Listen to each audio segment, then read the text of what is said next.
कहते हैं कि आत्मनिर्भरता किसी भी देश की सबसे बड़ी ताकत होती है,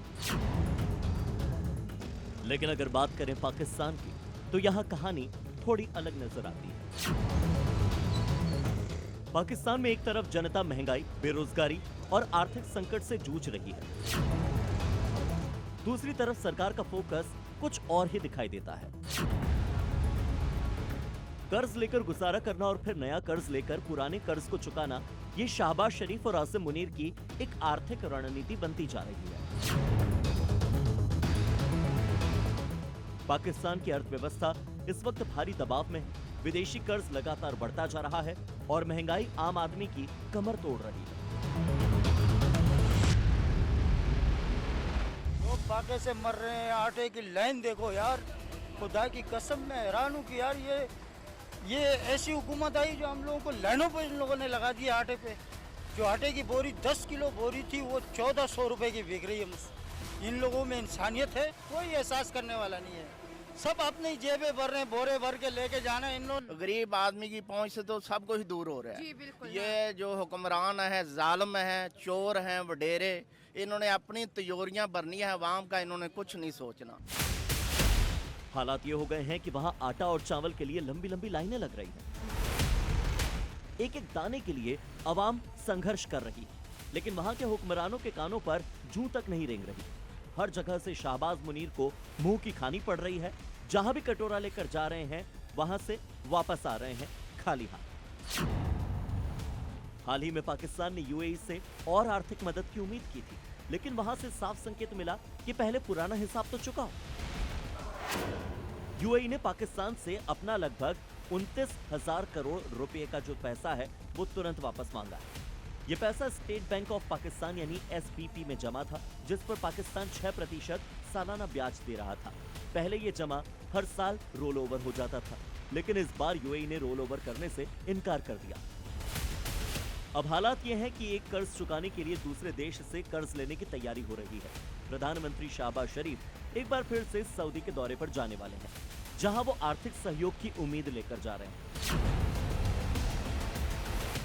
हालांकि ये पहला मौका नहीं है, इससे पहले भी कई बार पाकिस्तान आर्थिक मदद के लिए खाड़ी देशों का रुख कर चुका है। आर्थिक जानकार कहते हैं कि ये घूमता हुआ कर्ज चक्र एक तरह का पैटर्न बन चुका है, जहां पैसा एक देश से आता है, दूसरे देश की तरफ चला जाता है। Beggars can't be choosers.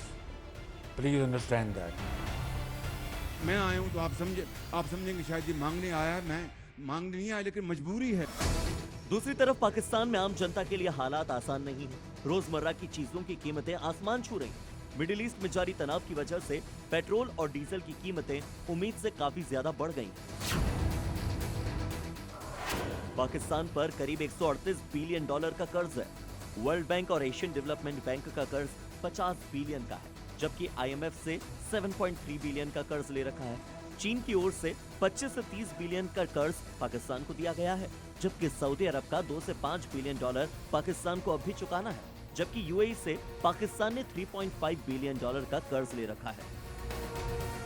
अंतर्राष्ट्रीय स्तर पर भी पाकिस्तान को कई चुनौतियों का सामना करना पड़ रहा है। अमेरिका और ईरान के बीच क्षेत्रीय तनाव, आर्थिक दबाव का असर पाकिस्तान पर साफ पड़ रहा है। जो सऊदीज हैं उनके मुल्क में तो ट्रिलियन डॉलर की इन्वेस्टमेंट आ रही है, हमारे पाकिस्तानी वहां मांगने जा रहे हैं। हम कारोबार क्यों नहीं करते भाई? हम कारोबार क्यों नहीं करते?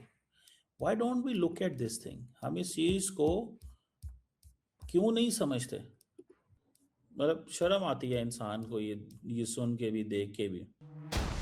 सऊदी अरब को खुश करने में पाकिस्तान कहीं कोई कोर कसर नहीं छोड़ रहा, चाहे इसके लिए उसे ईरान से बुराई ही क्यों न लेनी पड़े। सितंबर 2025 में रियाद और इस्लामाबाद ने एक आपसी रक्षा समझौते पर सिग्नेचर भी किए। इसके तहत हाल ही में 13,000 पाकिस्तानी सैनिकों और लड़ाकू विमानों की एक टुकड़ी सऊदी अरब के किंग अब्दुल अजीज एयरबेस पर तैनात की गई और इसके बदले सऊदी अरब और कतर 5 बिलियन डॉलर की आर्थिक मदद पाकिस्तान की करेंगे। पीएम शहबाज के अलावा आसिम मुनीर, इशाक डार, सैयद तारिक भीख लेने के लिए सऊदी अरब जाएंगे। चीन से लेकर अरब देशों से भीख मांगना अब पाकिस्तान की आदत बन गई है। ऐसे में सवाल उठता है कि क्या पाकिस्तान अपनी आर्थिक नीतियों को बदलकर आत्मनिर्भर बनने की दिशा में कोई कदम बढ़ाएगा या फिर कर्ज का ये सिलसिला यूं ही चलता रहेगा। ब्यूरो रिपोर्ट, जी मीडिया।